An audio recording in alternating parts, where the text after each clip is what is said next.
Shalom saudara sekalian yang kasih Tuhan, selamat pagi. Sungguh bersukacita ketika kita boleh bangun pagi dalam keadaan tubuh yang sehat dan kita boleh melanjutkan seluruh aktivitas kita pada hari ini. Saudara, namun sebelumnya, mari kita datang kepada Tuhan untuk kita memohon hikmat pimpinannya. Mari kita berdoa. Bapa yang baik, kami bersyukur atas pertolongan-Mu dan penyertaan-Mu di dalam kehidupan kami. Dan kami ingin menyerahkan hidup kami, seluruh aktivitas kami ke dalam tangan-Mu. Kiranya Tuhan yang memimpin untuk kami boleh menjalani hidup ini bersama dengan Tuhan. Sehingga dengan demikian kami pun boleh semakin dibentuk, dibangun di dalam kebenaran Tuhan. Dan hidup kami pun boleh diperkenan oleh Tuhan. Tuhan tolong pada saat kami membaca merenungkan firman-Mu. Berikan kami hikmat pengertian sehingga kami boleh mengerti apa yang menjadi isi hati Tuhan bagi kami. Tuhan tolonglah kami. Kami menyerahkan waktu ini di dalam nama Tuhan Yesus. Kami berdoa dan mengucap syukur. Amin. Bapak, Ibu, saudara sekalian yang dikasihi Tuhan, pada pagi ini bersama-sama kita akan merenungkan satu bagian firman Tuhan yang terambil dari kitab 2 Raja-Raja, pasal yang ke-20, ayat yang pertama sampai dengan ayat yang ke-11.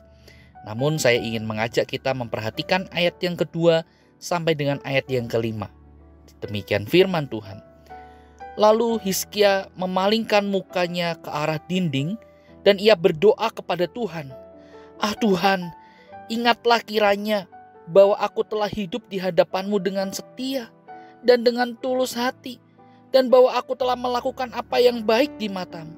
Kemudian menangislah Hizkia dengan sangat. Tetapi Yesaya belum lagi keluar dari pelataran tengah, tiba-tiba datanglah firman Tuhan kepadanya. Baliklah dan katakanlah kepada Hizkia raja umatku, beginilah firman Tuhan Allah Daud bapa leluhurmu. Telah kudengar doamu dan telah kulihat air matamu.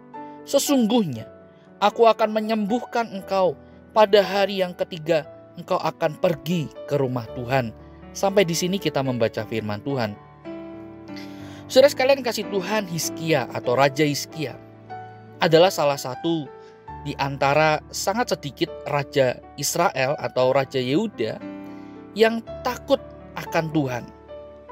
Nah, di sini dalam bacaan kita dikisahkan raja tersebut, Raja Hizkia itu mengalami sakit yang parah dan hampir mati. Dan ketika Hizkia mendengar nubuat yang disampaikan oleh Nabi Yesaya itu kepadanya, maka segeralah ia memalingkan mukanya ke arah tembok, meratap, berdoa kepada Tuhan. Nah, saudara, menariknya, Tuhan mendengar doa ratapan Hizkia. Dan kemudian ia mengutus Nabi Yesaya juga untuk membawa kabar baik bagi Hizkia. Di mana kabar baik itu adalah bahwa Allah akan menyembuhkan Hizkia. Hizkia tidak akan mati karena sakitnya. Nah, saudara, itulah yang terjadi. Dan ketika saya merenungkan kisah ini, muncullah satu pertanyaan. Apa yang membuat Allah berkenan atas doa ratapan Hizkia ini? Kira-kira hal apa yang membuat akhirnya Tuhan mau, Tuhan berbelas kasihan kepada Hizkia dan menyembuhkannya? Nah, saudara, ketika saya merenungkan bagian ini, paling tidak saya menemukan ada dua alasan, saudara, yang membuat Allah berkenan atas doa ratapan Hizkia ini. Yang pertama, saudara, yaitu karena Hizkia berdoa dengan tulus di hadapan Tuhan. Hizkia berdoa dengan tulus di hadapan Tuhan. Saudara, doa Hizkia bukanlah doa yang asal-asalan terucap.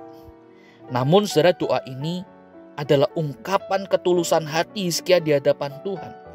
Hizkia menyebutkan, ingatlah, di mana saudara kata ini menunjukkan atau mengungkapkan keberserahan Hizkia kepada belas kasihan Allah untuk memperhitungkan hidupnya sesuai dengan kedaulatan Allah. Saudara, Hizkia sadar dia tidak bisa menuntut untuk didengar oleh Allah. Oleh karena itu ia memakai kata ingatlah. Sekali lagi ini menggambarkan bagaimana kerendahan hati Hizkia di hadapan Allah dan bagaimana kesadarannya bahwa ia butuh dibelas kasihani oleh Allah.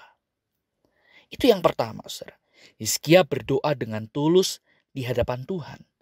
Lalu yang kedua, saudara, apa yang membuat Allah berkenan atas doa ratapan Hizkia ini adalah karena Hizkia berhasil menjaga integritas antara hidupnya dengan doa-doanya. Hizkia berhasil menjaga integritas hidupnya dan doa-doanya. Saudara, Hizkia tidak mengada-ada ketika ia meminta Allah untuk menilik hidupnya, bahwa dirinya telah hidup di hadapan Tuhan dengan setia, tulus, dan melakukan apa yang baik di mata Tuhan. Memang itulah kenyataan yang terjadi. Tidak ada yang tersembunyi di hadapan Tuhan, karena Tuhan adalah Allah yang menciptakan kita dan Ia Maha Tahu. Oleh sebab itu ketika Hizkia memohon kepada Allah, jika boleh, Allah memperhitungkan masa-masa hidupnya di mana ia berhasil menjaga integritas dirinya. Saudara, dan Allah melihat dan Allah berkenan atas hidup Hizkia, sehingga Allah mengabulkan apa yang menjadi doa dari Hizkia ini. Nah, saudara, dua hal inilah yang saya temukan pada saat saya membaca dan merenungkan kisah Raja Hizkia ini. Apa yang membuat Allah berkenan atas doa Raja Hizkia adalah karena Allah menemukan doa Hizkia adalah doa yang tulus dan doa yang didasari oleh integritas hidupnya. Nah, saudara, belajar dari Hizkia. Saya rasa saudara dan saya pun kita perlu belajar untuk memiliki sikap hati dan cara hidup yang sama seperti Hizkia. Kita perlu belajar untuk berdoa dengan tulus di hadapan Tuhan. Doa yang penuh dengan kesadaran siapa saya, siapa Tuhan.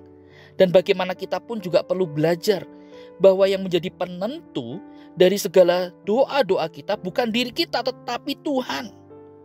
Belas kasihan Tuhan, itulah yang kita butuhkan. Dan kita pun juga perlu belajar, tidak lupa saudara. Kita belajar untuk apa? Menjaga diri kita. Menjaga hati dan cara hidup kita sehingga apa? Sehingga ada integritas yang muncul darinya. Kita perlu menjaga hidup yang berintegritas. Meskipun kita tahu itu tidak mudah, saudara. Tidak mudah untuk memiliki kehidupan yang berintegritas. Tetapi dengan kesadaran dan penuh penyerahan kepada Tuhan, mari kita terus belajar di hadapan Tuhan. Kita belajar hidup untuk setia, hidup dengan tulus hati, dan melakukan apa yang baik di mata Tuhan. Kiranya Tuhan menolong kita. Mari kita berdoa. Bapa, kami bersyukur untuk firman-Mu yang boleh kami baca dan renungkan. Biarlah Tuhan memampukan kami untuk melakukannya di dalam kehidupan kami. Tuhan, tolonglah kami. Kami menyerahkan hari kami ke dalam tangan-Mu. Kami berdoa di dalam nama Tuhan Yesus. Amin. Selamat pagi, Tuhan Yesus memberkati kita.